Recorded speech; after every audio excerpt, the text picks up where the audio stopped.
Well, I took a look at the PS5 Pro, the price, also noticing that an optical drive isn't included but is $100 more. And Sony, I hate to say it, but you're cooked. First off, Sony, let me tell you what my thoughts of you are and the fact that you're on the same trajectory as Ubisoft is.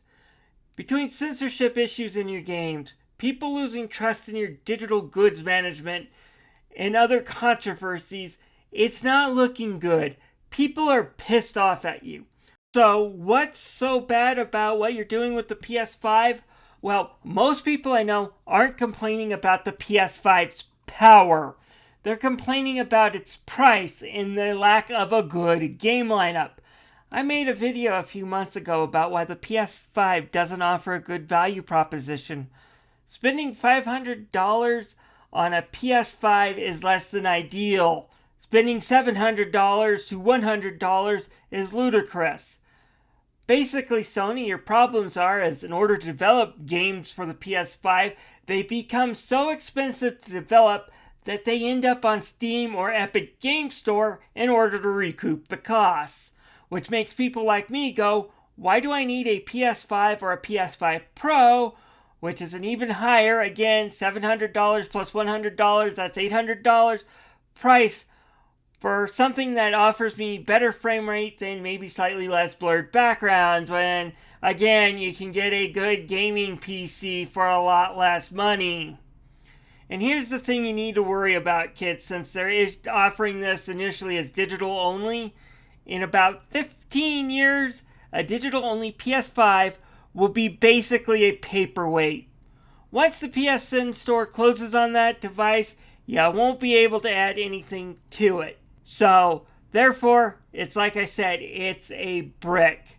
If you're wondering, well, aren't PCs also lacking optical drives nowadays? Yes. However, the way the Steam and Epic Game Store work is you have to have a powerful enough PC to run their apps.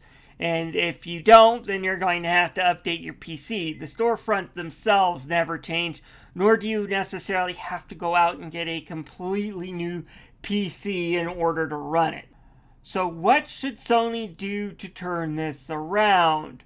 Well, first I would recommend you need to produce games cheaper, Sony. That should be one of your first things. You spent 8 years and several hundred millions on a game like Concord, which is a hero shooter with awful character designs that I don't think anyone really wanted to play as, and the internet let you know this way before the game was released.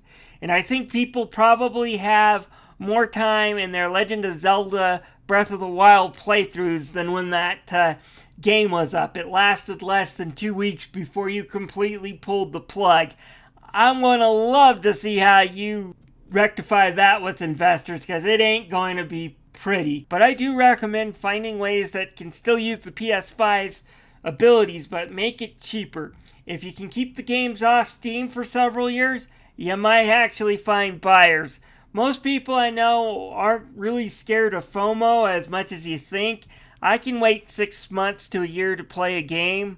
I've been waiting a year to play Final Fantasy VII Remake Part 2. I have a feeling that it's going to hit Steam sometime next year, and I will have saved myself $500 by waiting. So I do recommend making games cheaper so they don't have to hit Steam.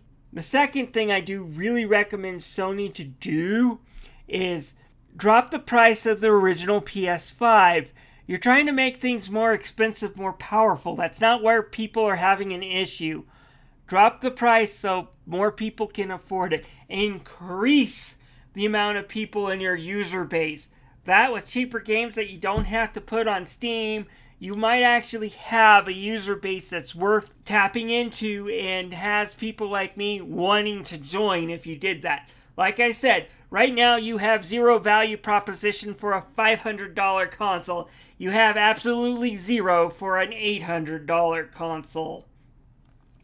Then I would also recommend stop the censorship, or if you still feel like you need to censor Japanese games due to the fact that they can get a little kinky, then you need to censor them the way Nintendo did, which is create a code and then apply it equally. This arbitrary stuff that we're just going to decide what we find offensive and we're going to protect you from it, bullshit, is costing you customers right now that you can't afford to lose. Finally, Sony, and this is the big one, you are going to have to show people that they can trust you with their digital goods, especially if you want this to go digital only. You screwed over the people who own Funimation products, who bought from Funimation when you bought them out and completely closed it. You didn't seem to care that, hey, they spent good money on it, so you're just going to pull them because you don't want to have to deal with the licenses or fuss. If you do that with a digital-only PlayStation and show that we can't trust you with the games, I have a feeling it's over for you if that happens. I'm kind of surprised with some of the bullcrap Sony's pulled with the digital goods that they haven't gotten themselves sued. But just keep at it, Sony. Keep ignoring the fact that you are oblivious to what people are actually saying. The fact that you don't have a good lineup that justifies a $500 price, not just an $800. Keep abusing the fact that, when people give you money that you don't care and seem to pull the plug. Keep doing that, and I can guarantee you in a year or two, you're going to be exactly where Ubisoft is, with a bunch of investors saying you need to go private. I'm going to laugh my ass off if that happens, Sony. Get your head out of your ass, actually take a look at what the market is saying, and then fix yourself. Anyways, this is Tommy the Game Master. Thank you for listening to this angry rant. Let me know what you think in the comments below, and by all means, please subscribe to my channel for more content.